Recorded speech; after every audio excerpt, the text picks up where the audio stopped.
Good evening, everybody, and welcome to episode 2 here of The Ranger Room. I'm your host, Cade Kennedy, alongside co-host Andrew Santangelo, and joining us once again, head football coach of the Rangers, Matt Walter. How are you doing today, Coach? I'm doing well. Just got done with some walkthroughs and practice, and ready to come talk to you guys. Absolutely. I'm very excited to go over last week's game and get ready for this upcoming weekend's game. First, Coach, talk about, I know with the Thursday game, did you have a chance to watch any other outside college football on Saturday? And do you have a favorite game from the weekend? No, actually, the only game at all I watched was a little bit last night's Notre Dame Florida State game, which was what I watched was a really good game. I think I started watching it right after the starter for Florida State went out at quarterback and Mackenzie Melton came in. What a great story. But that's really the only football I watched other than film. I obviously I'm a huge. I think most college coaches are probably the biggest fans as well. I'm a huge fan of the game. I wish I could have watched more, but it is how it is during the season. So don't get to watch a lot. Maybe catch an NFL game here and there. Just Saturdays are really tough. This Saturday, we spent watching, the opponent and watching a bunch of interesting state stuff. So, yep, not a whole lot until last night. I thought I'd at least ask, right? Right? You definitely picked a great one to watch, though. Yeah, it was a good game. All right, well, I guess getting started here, kind of recapping here a little bit. Southern Arkansas defeating Northwestern 32-13 on Thursday night. Now, we kind of looking over it, one thing I noticed at least, and this could be opening game jitters at least counting up to me, there were several mistakes early that kind of take me through, I guess, your thought process here. First drive of the game, you see a few missed tackles, things like that, things you kind of expect the first drive or two of the game. How do you kind of progress on that throughout the season, just kind of cleaning up simple little mistakes like that? Well, I think that every day in practice you're trying to get better, but you got the first time. It was the first time in a long time. Obviously, we've. I don't want to rehash how long it's been since they had played, but it was good to get game film and to be able to teach off of it. Practice films, obviously good, and you're supposed to practice at that type of level, but you definitely see different things on game tape that you don't see during practice. And the young guys that are out there playing the game, they get to see it on game day film versus practice film, and that's always good.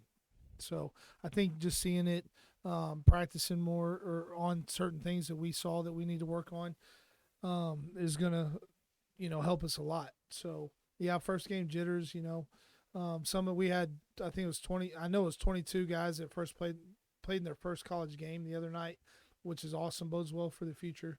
And they're just going to improve every week, those guys, just with experience. So I'm excited about that.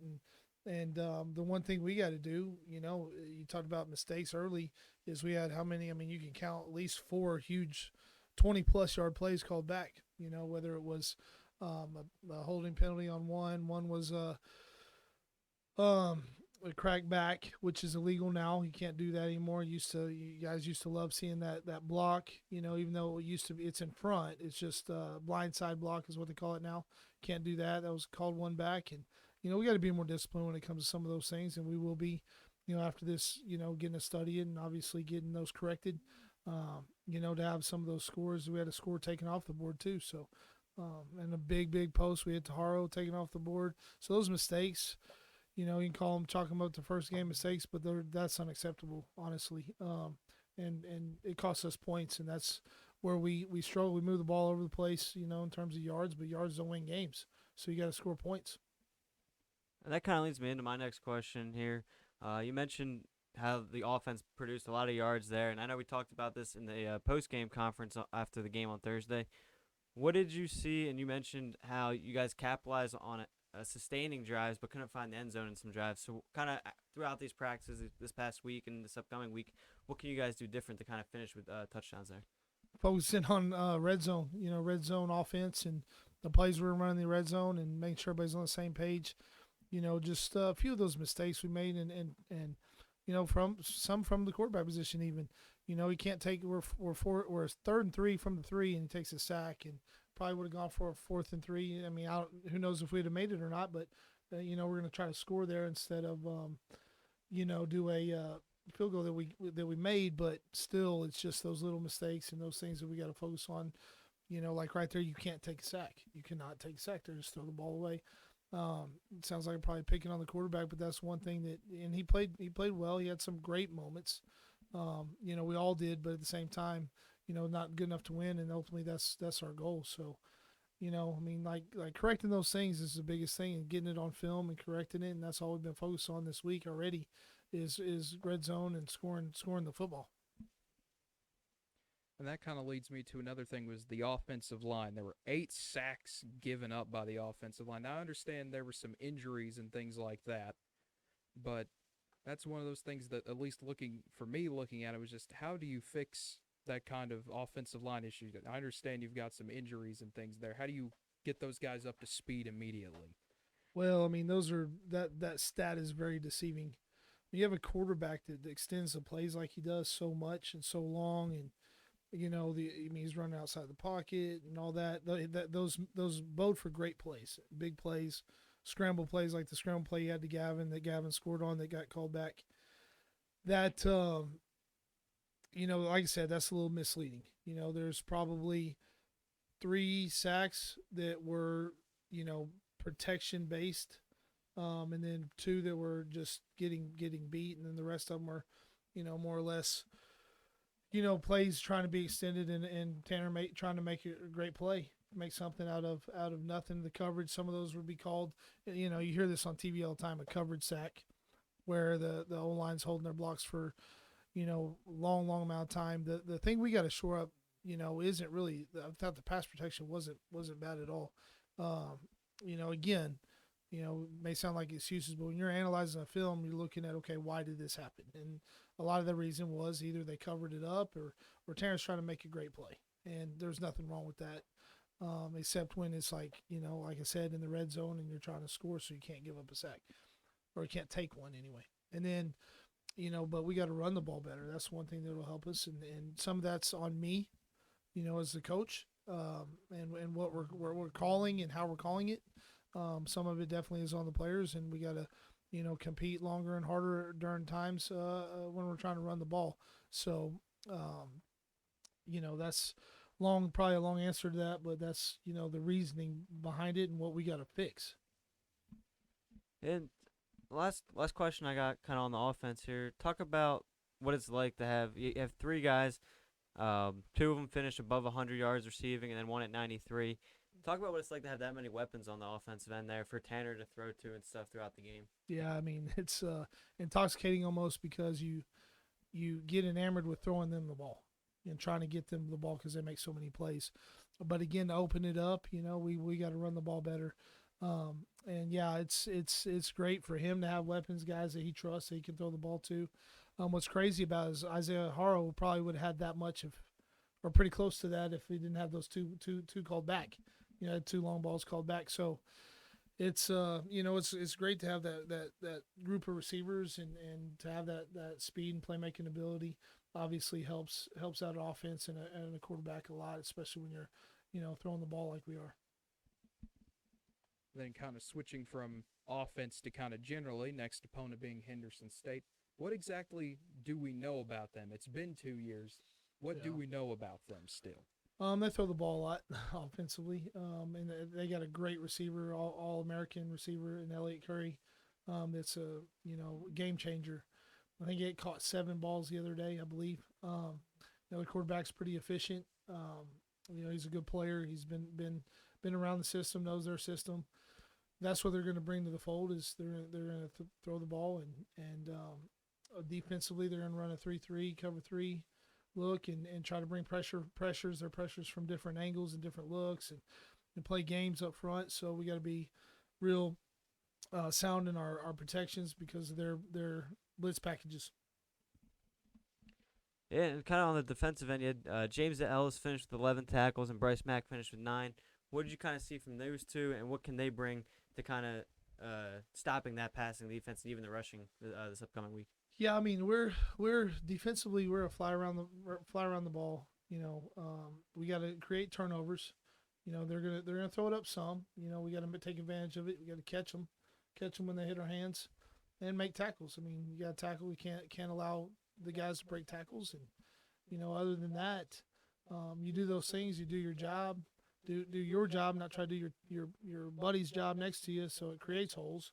That's one thing we really need to have an emphasis on is doing our job and creating those turnovers, and we'll be just fine. All righty. Well, I think that's kind of a shorter interview today because I'm trying to think of anything else I really want to ask, but I think that covers it mostly, at least for me.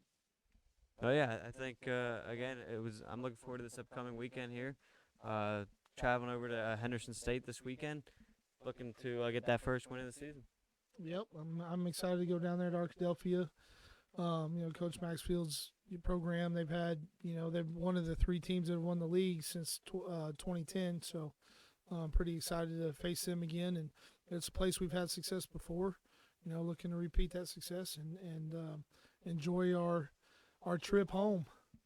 Yeah, absolutely. You mentioned the success. The Rangers have won 2 of the last 3 games against Henderson State before the obviously the break last season. So we'll see if they can get back to that success here as we travel to Henderson State this upcoming weekend. How can I be more excited to watch? Yeah, and that's getting that first road game under our belts is huge for us. Again, traveling so many newcomers, I guess is what you want to call it. And then just getting used to the travel. And when you travel in state, it's a lot easier than traveling to the Arkansas schools. But I think it's a great experience for those guys. It's why they come to college. Part of it to play sports is to enjoy that camaraderie on the road, and that's when you build some of your best bonds. As an athlete is on those road trips. So I'm excited for our young guys to get that, and the veterans to get back to that. Because again, it's just you, and you get to focus on the game. There's not any distractions. You're not at home. Of course, that's what you got to focus in on is yourself and your teammates, because you're not at home. So, we kind of look at it as, us against everybody when you go on the road.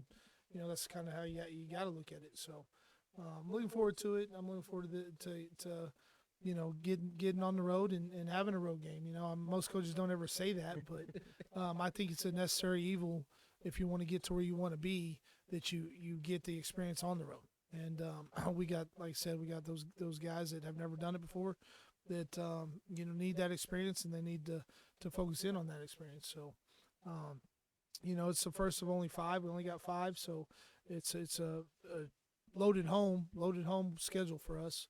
So excited about that, and them coming off a win against Southwestern on the road, they'll be high off that, and we got to kind of withstand that, first, excitement that they're going to have at first, and then, let the execution take place on our end.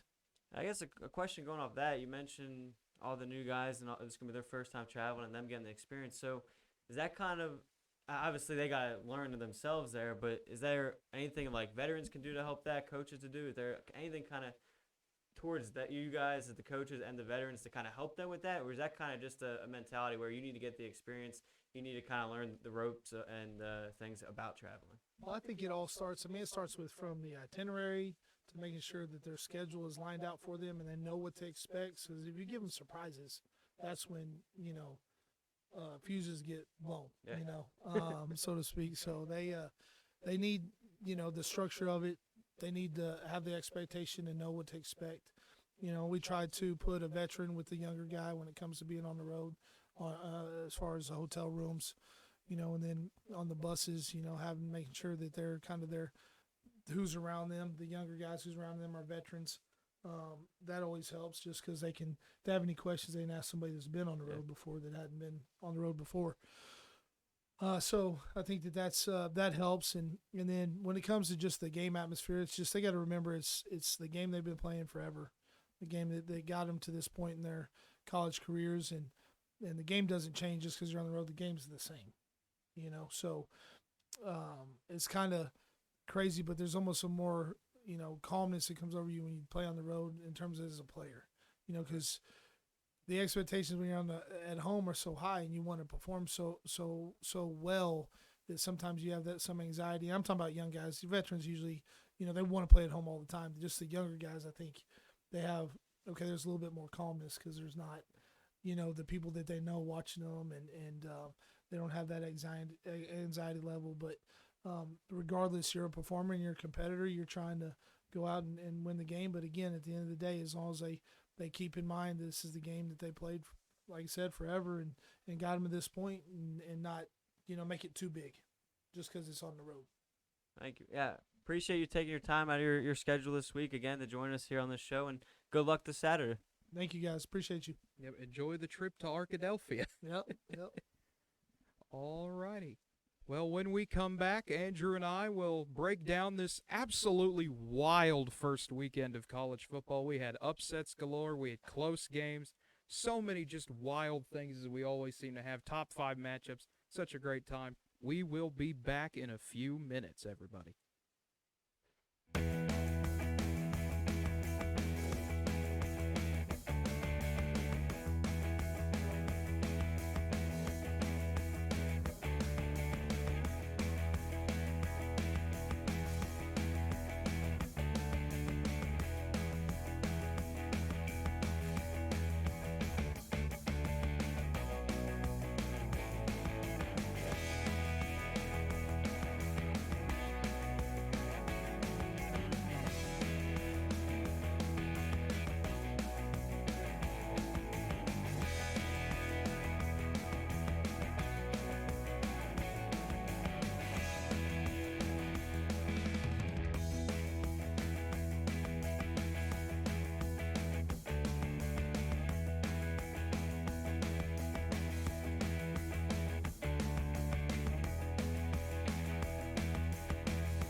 And welcome back to the Ranger Room, everybody. Cade Kennedy alongside Andrew Santangelo. Now we are back here to recap, as I mentioned, this absolutely fun week 1 of college football. Kind of running through some of the scores a bit here. First game we got number 1 Alabama absolutely taking care of business, beating number 14 Miami 44-13. Now, I don't know about you, but I absolutely expected this to happen. I did not understand Miami being a top 14 team. Did they have De'Aaron King? Yes, but I did not understand why Miami was ranked this high. Alabama did exactly what I expected them to do. Yeah, I think it just goes to show how good Alabama's going to be again this year. Because, in all honesty, not that I expected Miami to win this game. I thought they would put up a better fight. King has a full offseason this year, gets that second year under his belt here going to Miami. I kind of expected more from the offense of Miami. I get how good Alabama is. Again, not saying I thought Miami was going to win. I just thought they'd put up a little bit of a better fight there than losing by 31 points. So, again, it's kind of, to me, just shows how good Alabama will be, how good they always are. Nothing really, I don't think it really says much about Miami in terms of whether they're a top 15 team or not. I think they'll still probably be second behind Clemson in the ACC or whatever, kind of in that road. But to me, this was more about how good Alabama was than how bad Miami is and where their ranking is. Yeah, well, see, I guess I kind of disagree with you on that because to me, as we'll go along here, this kind of showed to me this is a week where the ACC might be in trouble. They might legitimately be in trouble. You have Miami losing, we have North Carolina losing to Virginia Tech, and we have Clemson losing to Georgia. This is definitely not the opener you want for the ACC. You have your 3 best teams, arguably, all losing week 1, and if you're Clemson, your room for error is absolutely gone. But yeah, I agree with that statement in terms of it was a terrible weekend for the ACC. You expect a lot more out of them, especially North Carolina. I was disappointed. I like watching Sam Howell play, and I think he's a really good quarterback there for North Carolina. I think he's going to be one of the top NFL picks here at the end of the year. So I was disappointed in the way North Carolina came out of the gate there, and I thought I expected more from their team as a whole and expected them to get that win because I fully expect. I think North Carolina can challenge there for a top spot there in the ACC. But you're right. No, in terms of the conference as a whole, this is very bad for Clemson because now, one, not only did Clemson lose, but two, your competition just got weaker here. So, in terms of what it means for the conference as a whole and what it means for Clemson and getting a top 4 spot toward the end of the year there, yeah, I think this was a bad look there for the conference. Now, moving on to the number 2 team in the country, Oklahoma having another interesting weekend at the top. We'll just say that Oklahoma beats Tulane 40-35. And as an OU fan, it absolutely disappoints me to see this once again. It's just a problem at this point. I don't know why it happens. It was our traditional Oklahoma starts off looking well. You have a few mistakes to start the game. Whatever you want to blame that on, go ahead. Oklahoma looks good in the second quarter, gets some turnovers. Tulane has a bad fumble or two in there. Oklahoma does not fully capitalize on it, but at least gets field goals off of it. And then start taking your foot off the gas once again. A 23-point lead shrinks all the way to 5. And Oklahoma very easily could have lost this game. I hate saying that, but this felt like a game Oklahoma was going to lose. It felt like the K-State games of the last 2 years. Felt like Iowa State last year and in 2019 and in 2017. It felt like all the makings of that, but Oklahoma absolutely happy to be 1-0. Yeah, absolutely. And I think you used a good word is they took the foot off the gas there in this game. And I think it's tough for some of these teams. You see that across the board. I mean, yeah, the first quarter was close, obviously, but then Oklahoma has a big second quarter, gets that big halftime lead, and then you see Tulane come back in the fourth quarter. Well, I know we'll talk about probably this game later too, but you kind of saw the same thing in the Oklahoma State game where they go up 20-0, and then all of a sudden that game's within one possession. So for whatever reason, I think it takes a lot for these teams when they're playing unranked teams, non-conference games, to kind of keep that foot on the gas. And like you mentioned, this happens to Oklahoma a lot. This happens across the board a lot. I feel like a lot more recently, at least, than we've seen in 10 years ago. When teams would kind of dominate a lot more. Now you do kind of get a lot of those comebacks. Can you get that one miracle drive at the end there to finish games? But if I'm an Oklahoma fan, I graduated from Oklahoma State, so I'm obviously not an Oklahoma fan. If I was an Oklahoma fan, though, I'm not too worried about this outcome, to be honest. You're going to be a top 5 team this next week. This game, in the end, you got the win. When it comes down to it, as long as you take care of business and conference, you're going to be fine in the overseason lookout.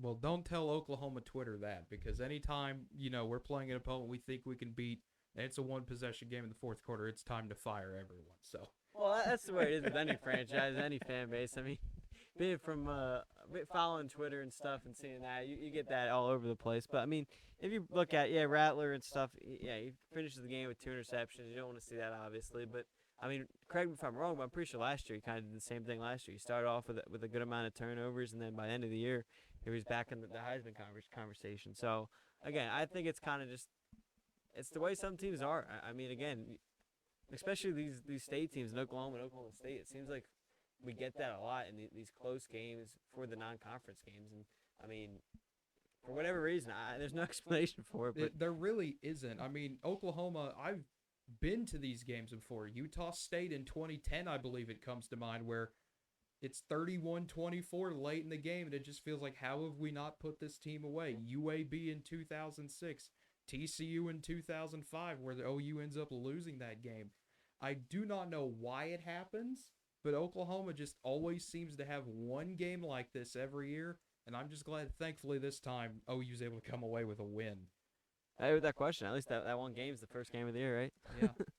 As long as it does not happen again, I'm okay with it. Now, switching gears here from a lot of offense to a lot less offense and a lot more defense.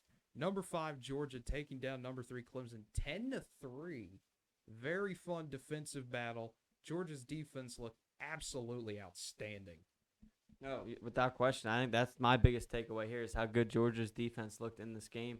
I don't think I think Clemson's offense is going to figure it out. Obviously, they have a new quarterback come in there trying to replace Trevor Lawrence, so you got a lot of things to figure out on that end. And instead of having a game there under your belt to kind of get him used to something, he's got to go up against probably one of the better defenses in the nation there in Georgia. And I think this goes to show how good the SEC can be. I think it shows that Georgia will put up a fight with Alabama because as good as Alabama looked against Miami, this is obviously a better Clemson opponent than Miami. So I think this goes to show. I think Georgia can be a big competition there for Alabama and kind of steal that SEC back from Alabama. I think it was also kind of interesting to point out Georgia's defense absolutely dominant, but Clemson's offensive line did not give DJ Uiagalelei any favors. When you had the one drive where he gets sacked 3 times in a row, I mean, there were just some moments during this game where I was just kind of scratching my head like, what? This is not the Clemson I'm used to seeing. I understand Georgia's defense is absolutely elite, and they deserve to be up there. But there were just kind of moments like this is not Clemson at all. No, exactly. It wasn't Clemson, and the way Georgia's defensive line was able to get through and kind of dominate that offensive line, it left a lot of holes and it left Clemson kind of scratching their head searching, and they couldn't get anything going. Really, they couldn't get the passing game, but more importantly, they couldn't even get the rushing game going there because of that offensive line problem and defensive line there for Georgia. And it kind of forced Clemson to pass the ball, and I think Georgia was able to predict a lot of that stuff, and that kind of went into how Georgia kind of controlled this game. Now, going back to the Big 12, another one of these weird openers that we seem to get a lot of in the Big 12. Iowa State, number 7 team in the country, quite possibly their most hyped team of all time, only gets a 16-10 win over Northern Iowa. Yeah, this game here, I mean, I feel like Iowa State does this every year as well. I think last year or maybe 2 years ago they lost this game. I don't know if it was to Northern Iowa, but I think it was an opponent like Northern Iowa. I'm pretty sure they lost this game early when they were kind of ranked high in the top 15, not this high. But listen, this is a disappointing game for Iowa State, and you're talking about Oklahoma fans being mad. I can't imagine where Iowa State was because at least Oklahoma at some point pulled away in their game and they kind of let their opponent back in this game. This game was close the entire game. I mean, Iowa State was on their heels for a lot of it too, in terms of how close it was. But you talk about the ACC and how concerning, yeah, because their teams lost. But you look at who their teams lost to. At least the ACC teams lost to. I mean, North Carolina loses to an in-conference opponent. Miami loses to the number 1 team in the nation, and then Clemson loses to the number 5 team in the nation. Yeah, these Big 12 teams found a way to pull away in these, or not pull, but found a way to scratch out wins in these games. But you're barely beating some of the lower teams in the Division One. So to me, almost you could look at the Big 12 here scratching their head almost more than the ACC because of these opponents that they were unable to kind of take care of. Oh, I absolutely agree. I think there's one conference we're going to get to that I think has more head scratching than both of those combined somehow, that being the Pac 12 after what happened to them. But Iowa State, like you mentioned, Northern Iowa is just one of those random teams that always seems to give Iowa State fits, no matter the season, no matter the reason. Northern Iowa is always there. They do it to Iowa too, which is always entertaining to watch because it's like, oh, okay, I guess we're doing this again. I don't know what it is about Northern Iowa versus Iowa State and Iowa. They're just very happy to be in that rivalry. Well, sometimes those in-state games kind of, and you mentioned the rivalry, like those in-state games kind of create that rivalry and make it tougher on themselves and make it tougher just because of all the hype build around it. You kind of know each other in the sense of you're playing each other a lot almost every year, so that probably partially goes into it as well.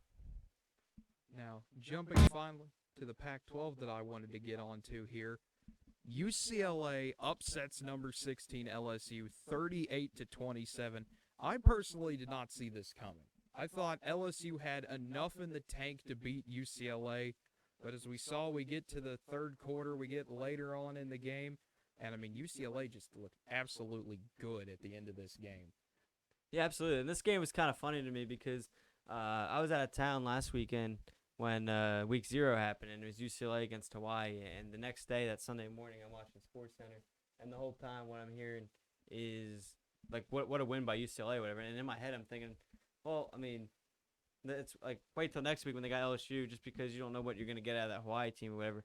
So I was kind of in the same boat. I thought LSU would win. I thought it would be a close game, But this was a statement win for UCLA. I know LSU isn't what they used to be, but in terms of you got Chip Kelly there, everyone's kind of been scratching their head with how good is Chip Kelly going to be with that team and everything. And you finally get that quarterback. You're finally starting to get Chip Kelly guys in. I guess my question to you might be: is this possibly where UCLA is going? Is this the Chip Kelly you're going to start to get that you saw at Oregon? Are you start going to see this kind of teams? And can UCLA really compete with Oregon there at the top of the conference? I honestly think they've got as good of a shot this year as any. You've got Arizona State, who to me is still a wild card team as much of the Pac-12 South is. You can just kind of pick your name out of a hat and they'll win the South and play who we assume is going to be Oregon in the Pac-12 North. But UCLA, to me, they absolutely have all the talent. They've already shown it, to me at least. They can go out and beat a big-name team. They're not afraid of anyone. And with Dorian Thompson-Robinson, they call him DTR, Zach Charbonnet, a running back. They've absolutely got the talent to pull this off. No, I absolutely agree with you. And they got a experienced coach there to kind of get them through that. And again, I think it's a big thing here. Is you're getting a lot of his guys in there now, and you've kind of seen them rebuild the last couple of years, and that's where this team's going to go. But, yeah, I think, again, I know LSU isn't what they used to be, and I'm not saying watch out for UCLA, but I think this was a big statement win for UCLA, especially for their confidence going forward. Exactly. I think they just like having fun playing SEC teams at night. The last time that I remembered an SEC team coming out here, Texas A&M was not having a fun time out at the Rose Bowl, blowing that giant lead they had. No, not at all.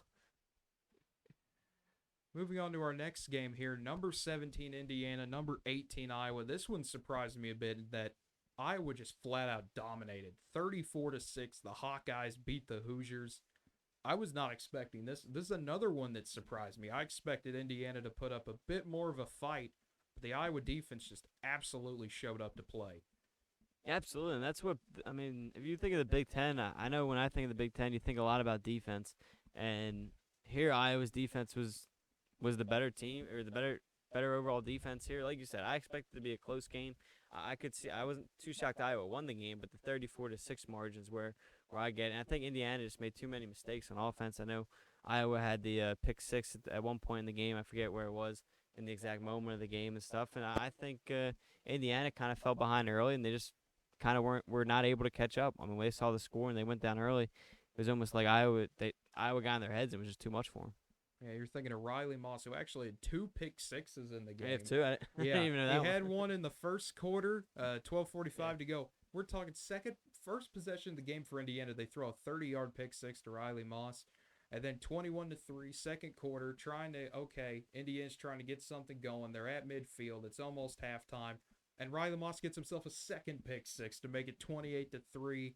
And then Indiana, I believe, either had like a very short drive or turned it over again, and Iowa made it 31-3.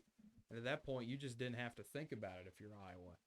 No, exactly. And you mentioned, after the big 50-yard touchdown run there, you follow that up with the interception. You're up 14-0 now, not even 5 minutes into the game. Again, I think they just got into Indiana's head, and they weren't able to kind of overcome that momentum. And speaking of Big Ten here, another classic defense game. Penn State, number 19 team in the country, goes into Camp Randall to beat the 12th-ranked Wisconsin Badgers. This was another one. If you love defense, this game was for you. It's 0-0 at halftime. I was expecting something. I was just kind of kept checking, and then I'd see Wisconsin has the ball. They're going to kick a field goal. It gets blocked. Penn State tries to move down the field. Nothing's happening. Nothing's doing. And then the second half starts, and you get a 49-yard touchdown pass. See, these were kind of, honestly, more of my favorite type of games. I honestly am one of those people that like defensive games here. And this kind of, I don't know about 0-0 at halftime. That might be a little too much. But in terms of, I like that defensive mindset. And then all of a sudden, you don't know when that one big play, and in this case, that touchdown pass you mentioned was the play, or you don't know when that one big play is going to happen and kind of change the momentum of that game. And that's what I was this is actually one of the games I watched full top to bottom here, watching Penn State there, Wisconsin. Again, 2 Big Ten teams. You kind of expect that defensive matchup. But one thing I was looking for is where is this team going to get the momentum, and when's the team going to find it? And you mentioned the blocked field goal. That was one I thought, okay, this could be the momentum Penn State's looking for and build that into the offense. And they just weren't able to do that. And credit to Penn State's defense at the end of the game. I don't know if you were able to watch this game or saw the end I of was it. too busy stressing about if OU was about to lose to Tulane or not. Yeah, well, at the end of this game, Penn State scored. So Wisconsin got a field goal to go up 10-7. Then Penn State gets a field goal as well. They get an interception to take over the ball, and Penn State scores there, and they miss the extra point. So now it's like, okay, is this extra point going to come back to haunt them? And Wisconsin moves basically right down the field there in the final minute of the game when they get the ball back. And then Penn State was able to get an interception to close out the game. But for a while there, I thought Wisconsin was going to find the end zone, and the extra point was going to cost them. Yeah, that I do remember seeing where it was like, okay, Wisconsin had 2 times in the final 5 minutes right down there to get something, and they just couldn't do it. I mean, all credit to Penn State's defense there. Yeah, and especially, I forget what his name was, but their linebacker had a fantastic day there on the defensive side. Leaves the game late in the third or early fourth due to a targeting call. So he's obviously missing the first half of next week or this upcoming week as well. But when that moment happened, I thought, okay, well, how's Wisconsin going to handle that? Are they going to bounce back and not bounce back, but are they going to find a way to take advantage of that hole in the middle of the field? And they did for the first couple plays, but credit to Penn State, they were able to adjust and kind of stop that.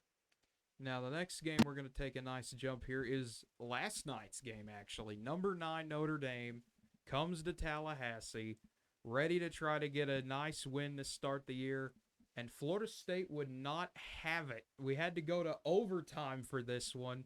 Notre Dame pulls it off. The luck of the Irish strikes again for the Fighting Irish. 41-38 Notre Dame in overtime. Yeah, no, this game was wild. It was mind-blowing, too. Notre Dame looked like they had this game in full control. Like, the first quarter was close and everything, but once Notre Dame found a rhythm, like I thought Notre Dame. We did it again.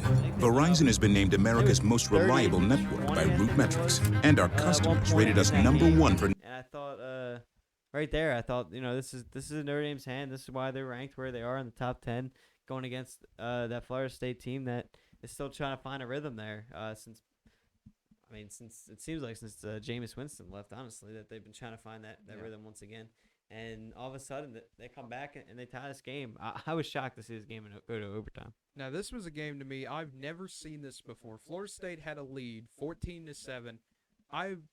In my 19 years of being alive, I don't think I've ever seen a team have the lead while looking so out of sync. Exactly. I've never seen a team look like they're getting dominated but still be winning halfway through a second quarter of a game. It was absolutely fascinating to watch. I absolutely agree with that. They looked like they're still trying to figure things out the whole time. But again, I think that's why Notre Dame did pull away a little bit there. But credit to them for making the adjustments there in that fourth quarter, finding a way to climb back and tie that game. And then, the story I'm gonna kind of harp on about this game because I had way too much fun watching this. We all did. I think honestly this was the best game of week 1. I honestly think having it on its own night and everything too. All of America's eyes that wanted to watch this were on this. Seeing Mackenzie Milton get to come back down 18. Just such a fun game. That's such a great story. After 3 surgeries, just to be able to walk again. Yeah.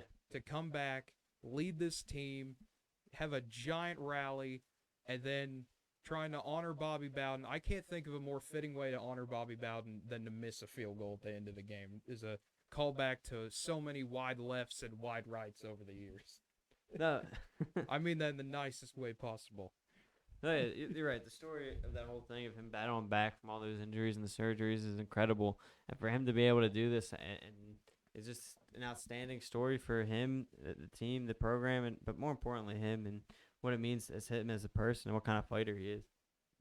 Exactly. Now, kind of jumping out of the top 25 for a moment, we'll come right back. But this is a game we mentioned earlier that I want to bring up. What in the world happened in Stillwater? I checked this game when it was 20-0, or no, 20-0. And I was thinking, okay, Oklahoma State's, they're having to start Illingworth due to Spencer Sanders being in COVID protocols. I can understand a bit of a rough start. And then I check back and it's 20-9. And then I check back and it's 23-16, and Missouri State recovers an onside kick. So I just want to know what happened here. No, I mean, like you said, you'd expect a slow start, but it was kind of the opposite. You had Oklahoma State kind of, I know, yeah, them kind of get off to their defense was very good in this game there until obviously the end when you kind of let them back in the game. But obviously, 16 points isn't bad at all. But it's kind of the same thing. You go up 20-0. You're playing a team in Missouri State. I think they kind of just thought. I think they kind of counted themselves as a win basically already, and then all of a sudden it's climbing back. And this is how upsets happen too, in my opinion. Exactly. Is you have these teams that think, okay, well, we're taking care of business. And I'm pretty sure, if I remember correctly, OSU was I think it was a 35, 36-point favorite. I think Looking when I here, a checked. 33-point favorite. So, obviously, it probably went down there when Sanders was ruled out. So, when you know you're that much of a favorite and you kind of see this game go up 20-0, you're like, okay, we're taking care of business, doing what we're expected. Then all of a sudden, you lay that foot off the gas and you have 3 points in the second half. I mean, and a game like that, to me, that's just not really obviously what you want, but not really acceptable either. You expect better than that no matter who's at quarterback. I was disappointed in the run game. I don't know what they finished with as a whole there for rushing, but I was disappointed with the way that Oklahoma State ran the ball in this game. I think this was something that can be brought up for Oklahoma as well. Oklahoma State finishing with 54 rushing yards on 28 attempts. That's 1.9 yards per rush. And, I mean, the 2 turnovers, Missouri State dominating time of possession, 35 minutes to 24 minutes. This was just one of those games that if I told you the stats for it, you would have thought Missouri State won. But Oklahoma State wins, and, I mean, they deserve to be. They're the more talented team, being the FBS team over the FCS team. But I think it also shows how well Bobby Petrino's doing at Missouri State. I mean, this is a team that a few years ago was a joke to most people in the Missouri Valley, and now here they are, nearly being able to get one of their biggest wins in school history. Yeah, you mentioned the stats, and you look at them. Missouri State had more first downs. The yardage was within 40 yards. This one was, when it comes to yardage, like one extra drive can change that. So that's almost a wash there for me. They had more rushing yards than Oklahoma State did. You already mentioned they had 11 more minutes time of possession, and Oklahoma State had more penalties. So you're absolutely right. Looking at these stats, you would have thought the Bears would have came away with the win. Yeah, it was just one of those games that I had no idea. I was getting ready to text my friends because I see Missouri State with the ball in the red zone. I'm just thinking, is this really about to? Am I about to see Mike Gundy get fired in real time? I know there's a sizable chunk of OSU's fan base that wanted it to happen, but I was just like, am I about to see this actually happen in my lifetime? It might happen one of these days, but in terms of, I mean, Oklahoma State, they just got to get back, and you get a Tulsa team next week, obviously an in-state rival there, so who knows what's going to happen in that game. I remember Tulsa played OSU tough last year, so you're going to have to kind of bounce back, get ready for that game. Who knows if Sanders is going to be back, depending on what happens in that protocol, and obviously there's a lot of ins and outs going into that, and you know that from helping out here in athletics. With everything that goes on in terms of getting ready for those. So we'll see what happens. But listen, again, you barely rush the ball against a team like Missouri State here in these kind of games. What are you going to do when you get up against the Oklahomas, the Kansas States, the conference, and the better defenses there? And I mean, talking about Tulsa real quick, Tulsa was in the same boat as OU and OSU. They lost to an FCS team, losing 19-17 to UC Davis, which was another one of those, okay, that came out of nowhere. I knew Tulsa was not going to be as good as last year's team, but that was another one that was just really unexpected. I was just like, we're really not having a great week of football here in the state of Oklahoma. No, not at all. But hopefully it only goes up from here, right? Unfortunately, for me as an Oklahoma fan, one team that really did have a great week was Texas. Number 21 in the country, taking on number 23, Louisiana. And Texas, I wouldn't say they're back yet, but they look on the track of being competent, which is, I think, a good step to ask for this year. Yeah, absolutely. And this is a good first win for them, obviously, against a ranked team in Louisiana, that they come away with a double-digit win here. Who knows if Texas is actually back? I mean, we hear that every year, and we get surprised every year at some point. But this was a good first win under a new group in terms of coaching, a new quarterback. Kind of got the whole new group there with Texas, and they're able to find a way to get that win on your home field. So I I came away at this game more impressed with Texas than I thought coming into the year. I agree. This was one where a lot of people picked Louisiana to pull the upset. This was kind of everyone's, oh, look out for this game of the day. This is going to be the trendy upset pick. You're going to see Texas lose. So many things are going to happen. The Sark era is going to get off to a terrible start. But, I mean, Texas, I figured they would be ready for this game. It kind of reminded me of Oklahoma-Florida Atlantic from 2018, where you heard so much hype about this group of 5 team coming in that it's like, okay, let's just end this right now and, make a point here. And Texas, to their credit, they did exactly that. Now, one team that did not do that this week was number 20, Washington. They had, quite possibly, the biggest shocker of the week, losing to Montana. Not only losing them, but losing to them at home. Yeah. And I mentioned how big of a win that was for UCLA, a fellow Pac-12 team there.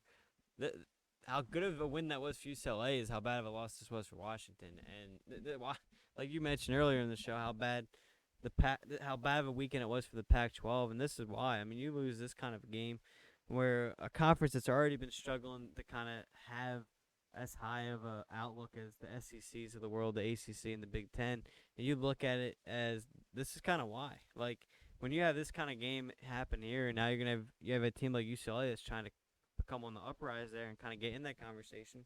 Well, how well do you seriously take these teams because of these losses? But overall, I mean, where's Washington's offense at? And I know they're more known for their defense usually, but to only come away with 7 points in a game like this is where Washington fans have to be turning to. Is what in the world happened to that offense? And not only that, but to score on your first drive of the game, and then to never score again.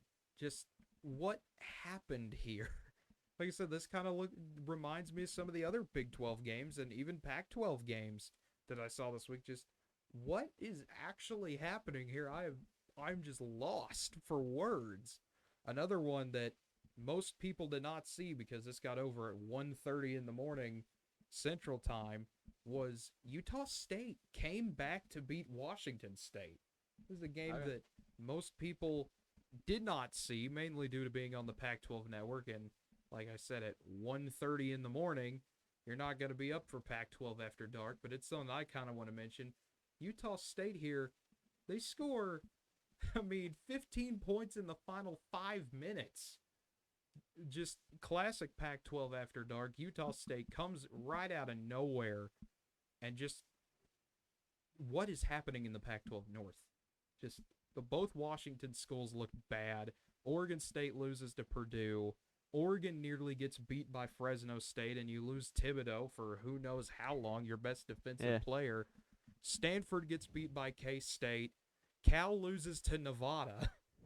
So the Pac-12 North off to arguably the roughest start of anyone. Absolutely, and I think that's why it's wide open for anybody. I think it's going to come down to Oregon, UCLA. Kind of the early season overreaction, I guess, from me is this is a wide open conference. This could be the year UCLA gets back. I don't know what exactly USC did. They honestly missed that game. Well, that was another Pac-12 network, so there's a reason you didn't watch that game. But USC took care of business against San Jose State 30-7. They did their job. You weren't going to see that much flash from USC in that game. But, the Pac-12, I talked about the ACC being in a bind. The Pac-12 is already on – they're already on one leg. They already have the rug getting swept from under them or getting pulled from under them. If Oregon loses to Ohio State, that might be done deal for the Pac-12. Yeah, that's the game I'm looking forward to this upcoming week. Would be that game. But, no, Oregon needs to at least play Ohio State close. Like you mentioned, they had a close game this weekend, which shouldn't have been close. You need to be able to find a way to come out with that win there if you're Oregon, which would be nice for them. But, obviously that's no easy task against a very, very, very good Ohio State team. That is the one real challenge, I think, that the Pac-12 is going to run into, and, they've run into it year after year after year, is they love being the conference of chaos, it feels, some years. You've got to, at some point, stop that if you ever want to make the playoff. Yeah, without question, I'm right there with you. And again, you have to take care of business. That's where it's at. Now, kind of moving on to week 2 a bit, kind of talking to you about some games that I'll be covering once again on Thursday, kind of previewing. What game, I know we mentioned Oregon, Ohio State, what other games stand out to you? Kind of looking at the schedule here, not a whole lot of big games this week. You got a lot of them last week. But is there anything in particular that stands out to you? The biggest game I'd say outside the one where Oregon Ohio State I think you have to turn to is Iowa State. I mean, we already talked about those two teams a lot here in depth, and again, an in-state rivalry at a conference, but two teams that are going to play each other close. Obviously, we talked about Iowa blowing their opponent out in Indiana, and we talked about Iowa State playing a close game. So this is an opportunity for the Cyclones to kind of bounce back, get ready for this week, and kind of overcome that last week challenge and make a statement, because they need, at some point they will have to make that statement. And then that would be the biggest game overall, I'd say, outside of Oregon Ohio State. But I think overall I'm also looking forward to, and I don't really know who everybody's playing, but so it might not even be that big of a win, but I'm interested to see, if you're North Carolina, how do they bounce back? If you're Indiana, after getting blown out like that, how do you bounce back? If you're a team like Miami, again, obviously you lose the number 1 team in the nation, but how do you bounce back after blowouts? Can kind of mess with teams in terms of their mentality and everything. So I'm interested to see how those teams bounce back. And then even a team like Wisconsin, where you lose a tough game, but that game's at home, so that game's going to stick with you as well a little bit in that loss against Penn State. So how do they bounce back, and can they get their offense going? But so I guess really, like you said, there's not many standout games, but I'm interested to see how teams respond. Yes, I think there are several good games this week. You just got to look where to find them. There are not many big marquee matchups, but I think, to me, the game I'm looking forward to the most is Iowa State, and there's one reason for this. That's the most unpredictable game every year. Without question. I mean, OU Texas and Iowa State are two games that you might as well just flip a coin and determine who wins that one. I mean, the last time these two played, Iowa State loses because a kid gets hit in the back with the football on a punt, and Iowa recovers. I mean, there's so many wild endings to that series that just make zero sense outside of that game. I mean, the entire state of Iowa might as well be there for that one. And they probably will be. But no, I think another good one, you look at Pac-12 after dark again.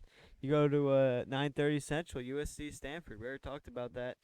Both teams a little bit, not really as much as other teams, but that's a good game where you're going to have two big name schools, not necessarily top-ranked schools like we've seen in the past, but that's a good just name school that you can go out there and watch that kind of game, especially after all the other good ones kind of wrap up there. And if you're going off name again, and I talk about responding, how about Washington? You get that bad loss. I get it. Michigan's not what they used to be, but Washington's got to now go travel to Michigan. So that's a game where you lose bad at home, but that's a solid road win. Even though Michigan's not ranked, that would still be a solid road win if Washington's able to find a way to come out with that. Absolutely. Anytime you can get a win in the big house, under the lights, big-time game, the eyes of the country on you at 7 o'clock ABC, that game is not going to be as hyped up, especially with Washington losing to Montana, but that will still be a fun game to watch. Absolutely. I think another one that is really being slept on is a throwback to the old days of the Southwest Conference. At 6 o'clock, Texas at Arkansas. This is a game, I am all about these types of games. Rivalry renewed. Arkansas will be ready. Fayetteville's already announced they're expecting 80,000 people here for this game. This is expected to potentially be the most attended game in the history of Arkansas football. I mean, these two teams, you wouldn't think about it because it's been a long time since they've played, but there is no love lost between these two. No, I agree. I missed that game, but that will be an outstanding game. And honestly, I'm gonna go ahead and pick Arkansas in that game. Really?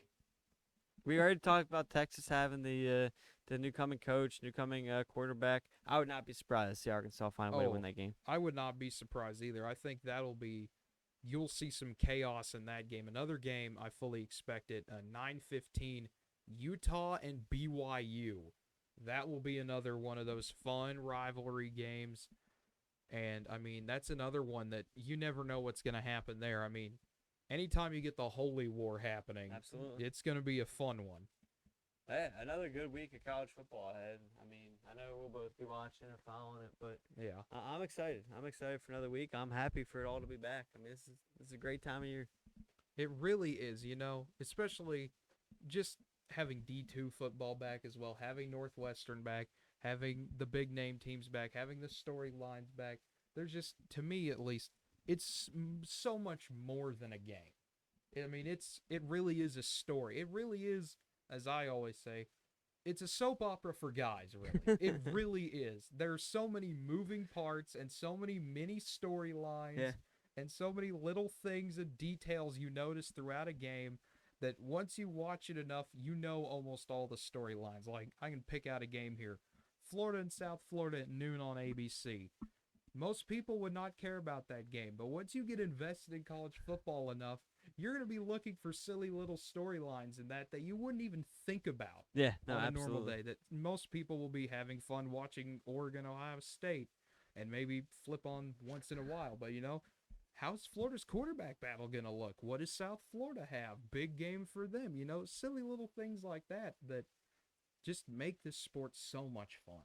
No, yeah, without question, and that is what it's almost like a holiday for us, to get these games back, and then once conference play resumes and everything, that's when it really takes off. And then with the NFL coming back, who knows? Maybe we should take Mondays off more often. I agree Right? with that. Football is a holiday. Take that off every week. Right? It's fun. I mean, no doubt about it. That's the best part about having Sundays off too, is just watching NFL games all week.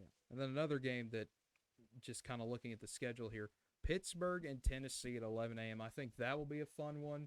First test for Josh Heupel at Tennessee, really. Bowling Green, it's an opponent, but, I mean, you're kind of expected to win that one. Now you get an actual opponent, a big-name opponent in Pittsburgh, so interesting to see what happens there. Oh, yeah, without question. All righty. Well, we've kind of gone through we've recapped week 1. We've previewed week 2 a little bit. Do you have any final thoughts for us, Andrew? Yeah, how in the world is Oregon, Ohio State at 11 a.m.? Well, you see. That's Fox always does that with their best game. Yeah. Is they always have that at whatever reason 11 a.m. game with Gus Johnson. So Yeah. I mean, if you're an Oregon fan, I sure would not want to wake up at 9 a.m. to be ready waffles and football. Yeah. I mean, that's what they did when Washington State got to host College Game Day. I mean, you got to get up. You got to be ready at 5 a.m. for pregame. Which, I mean, those people over there, they're always ready for that. No, absolutely. All righty. Well, I believe that will end it for us today. For Andrew Santangelo, I'm Cade Kennedy here in the Ranger Room. And have an absolutely great evening. I will see you again tomorrow with Connor Gray doing our NFL preview show. We'll get ready to talk about NFL. And then I'll see you also again on Thursday when we kind of Connor and I preview college football again. You'll hear his predictions, hear maybe a bit more of my predictions, and then we finally get ready for week 2. So, absolutely thank you for coming out and listening to us tonight. I don't know why I said coming out. No one came out here except Coach Walter. Have an absolutely great night, everybody.